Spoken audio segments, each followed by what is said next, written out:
Greetings to one and all. I would like to highlight few words about endometriosis. What is the etiopathogenesis? What is the pathology? What is the consequences and the treatment of endometriosis? So this endometriosis we see to be of little ethnic origin. In India, we get to see lot of endometriosis in Keralites. Those from Kerala seem to have lots of endometriotic problem. So what this endometriosis deals about is when there is a menstrual flow, the blood flows from the endometrial cavity to the cervix, to the vagina and outwards. But there are a group of patients who tend to have this endometriotic tissue impregnated in their ovaries, wherein every month when there is a cyclical flow, they tend to bleed in their ovaries, leading to a blood collection within the ovary, which turns out to be an endometriotic cyst. And there are a group of patients who have retrograde menstruation, wherein the menstrual blood, instead of seeping outside, seeps into the fallopian tube and into their abdominal cavity, leading to lots of intrauterine adhesions, extrauterine adhesions, and so on.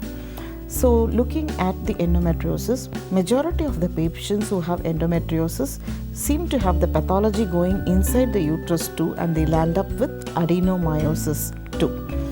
And the endometriosis can affect the quality of the oocytes. It can cause a tubo-ovarian relationship disturbed, by which even if there is folliculogenesis, the oocyte might not be able to find its way into the fallopian tube. And if there has been lots of intrauterine adhesions or extrauterine adhesions with the other pelvic organs, this transport of oocyte into the fallopian tube and the sperm transfer to the fallopian tube gets affected, leading to an fertilization problem. And there is a problem in patients with endometriosis at every step.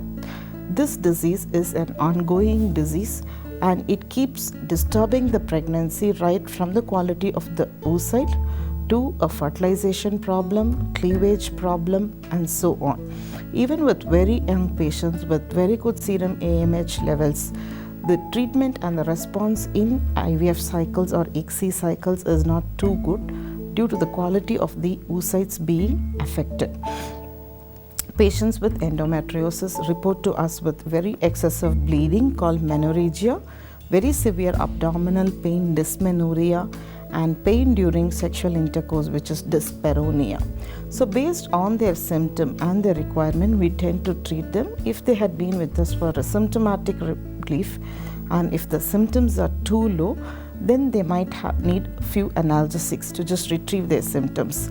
But if the symptom is too severe, they might require a laparoscopic intervention of adhesiolysis and neurectomy if required to relieve their pain.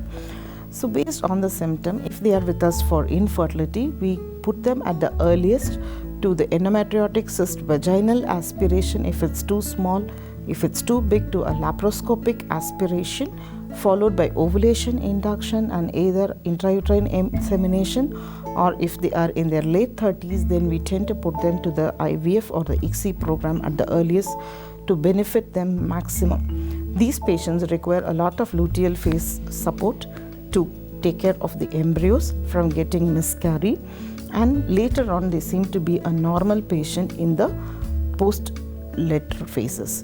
So these patients do require lots of attention compared to the other patients, and treatment protocols have to be varied depending upon the endometrioma.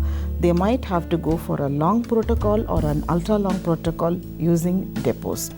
So if you seem to have endometriosis, I think you must not be taking time or delaying your treatment. You will have to visit the physician at the earliest and start your treatment at the earliest. As you know, endometriosis is an ongoing disease and things worsen day and month passes each time. In this, I have highlighted few words about what endometriosis would be, what would be the consequences, and how early you have to report for your treatment. In case you have any doubts, you can feel free to get in person with us and clarify all your doubts about this. Thank you.